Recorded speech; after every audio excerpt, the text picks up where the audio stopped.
नमस्कार दोस्तों, मैं हूं अक्षय जगताप और आप देख रहे हैं हमारे यूट्यूब चैनल अक्षय टॉक्स। आज के एपिसोड में हम बात करने वाले एक सवाल के ऊपर कि ये पृथ्वी का निर्माण कैसे हुआ, ये सूरज, ग्रह, तारे, ये विश्व, इसका निर्माण कैसे हुआ। अगर आपके मन में बचपन से लेकर अभी तक ये सवाल आया होगा कि ये चांद, सितारे, ये पृथ्वी, सूरज, ये पानी, ये सब कैसे बना, तो अगर आप इसका जवाब चाहते हैं तो ये वीडियो अंत तक जरूर देखिएगा। तो चलिए बढ़ते हैं हमारे टॉपिक की ओर। तो इस सवाल के जवाब की शुरुआत हुई थी 18th सेंचुरी में एडविन हबल से। एडविन हबल एक अमेरिकन साइंटिस्ट थे। एक बार वो क्या कर रहे थे, अपने टेलीस्कोप से स्पेस का ऑब्जर्वेशन कर रहे थे और तभी उन्हें क्या पता चला कि जो स्पेस में अलग अलग डिफरेंट गैलेक्सीज है वो हमारे गैलेक्सीज से दूर जा रही है।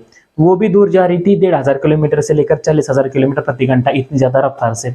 तो उन्हें ये समझ में नहीं आ रहा कि वो मूव क्यों हो रहे हैं, उनके पीछे का फोर्स क्या है। बाद में कुछ रिसर्च होने के बाद, बहुत सारा एनालिसिस करने के बाद पता चला कि एक्चुअली ये पूरा जो स्पेस है, पूरा ब्रह्मांड ही एक्सपांड हो रहा है।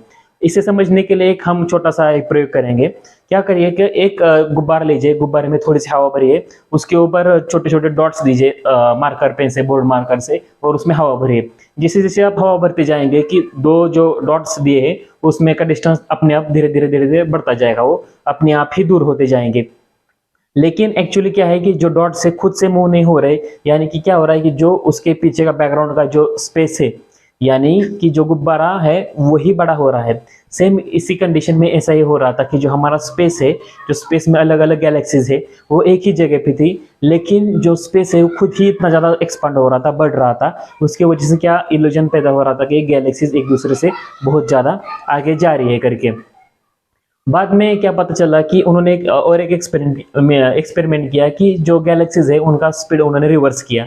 रिवर्स करने के बाद क्या हुआ कि अलग अलग डायरेक्शन में स्कैटर हो रही जो गैलेक्सीज है वो एक ही पॉइंट पे आकर मीट हो रही है, और उस पॉइंट को उन्होंने नाम दिया सिंगुलैरिटी। ये जो पॉइंट था एक बहुत ही छोटा है, यानी कि एक एटम जितना पॉइंट था, उसमें सब ये आके मिल रहा है।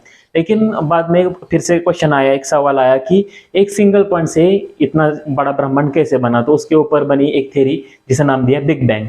Big bang theory. तो बिग बैंग थ्योरी क्या है? बिग बैंग थ्योरी में क्या बताया जाता है कि यूनिवर्स यानी ब्रह्मांड की निर्मित से पहले दो मैटर थे, एक एंटी मैटर था और एक मैटर था। मैटर यानी जिसका जो प्रोटॉन है वो पॉजिटिव और इलेक्ट्रॉन निगेटिव होता है, और उसके विपरीत एंटी मैटर होता है। एंटी मैटर का प्रोटॉन निगेटिव और जो इलेक्ट्रॉन है वो पॉजिटिव होता है। और जब मैटर और एंटी मैटर टकरा जाते हैं तो एक दूसरे को नष्ट कर देते हैं। सेम 13.7 अरब साल पहले भी ऐसा ही हुआ था। मैटर और एंटी मैटर एक दूसरे से टकरा गए, और टकराने के बाद एंटी मैटर लगभग पूरी तरह से ही खत्म हो गया और मैटर थोड़ा सा बच गया। और मैटर जो बच गया था वो विस्फोट के शॉक वेव और धमाके की एनर्जी से जो हीट रेडिएशन टेम्परेचर निकला था उसके जबरदस्त धमाके से स्पेस में लाइट के स्पीड से उड़ने लगा। उड़ते उड़ते शुरुआती में जो मैटर था वो प्लाज्मा स्टेट में था, यानी कि गैस से गैसेस को अगर बहुत ज्यादा हीट किया जाए तो वो प्लाज्मा बन जाती है, प्लाज्मा स्टेट में था।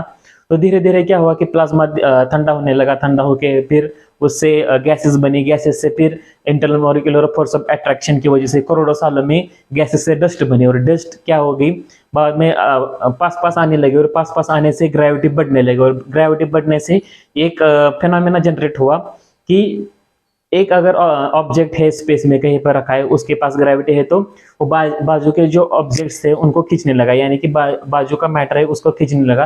खींचते खींचते वो बहुत ही एक जाइंट मैसिव ऑब्जेक्ट बनने लगा।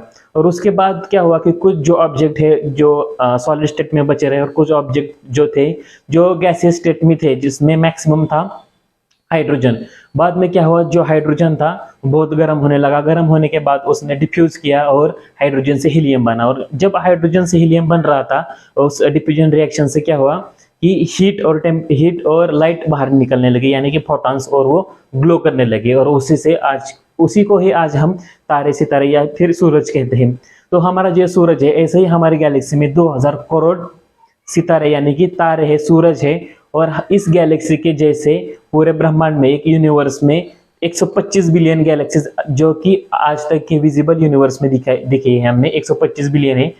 और इससे भी ज्यादा भी हो सकती है जो कि हमें अभी तक नहीं दिखे, इतना बड़ा यूनिवर्स है। बाद में क्या हुआ कि जो गैसेस ठंडे होने के बाद, जैसे कि आपने अभी सुना कि प्लैनेट्स बन गए, जो सॉलिड स्टेट में जो ऑब्जेक्ट्स थे उनसे प्लैनेट बन गए, और जो गैस जाइंट्स थे उनसे सन बने, सूरज बना, और ग्रेविटी की वजह से एक दूसरे के इर्द गिर्द घूमने लगे। तो इस तरह से हमारे पूरे ब्रह्मांड की निर्मित हुई है। हालांकि ये इतने छोटे टाइम में इतना डिटेल में हम नहीं बता सकते, ये एक पार्ट है छोटा सा बिग बैंग थ्योरी का। अगर आपको डिटेल में जानना है तो इस पर अभी हम वीडियो जरूर बनाएंगे। अगर आपको ये वीडियो अच्छी और इन्फॉर्मेटिव लगी हो तो इसे शेयर भी जरूर कीजिए, लाइक शेयर और सब्सक्राइब जरूर कीजिएगा।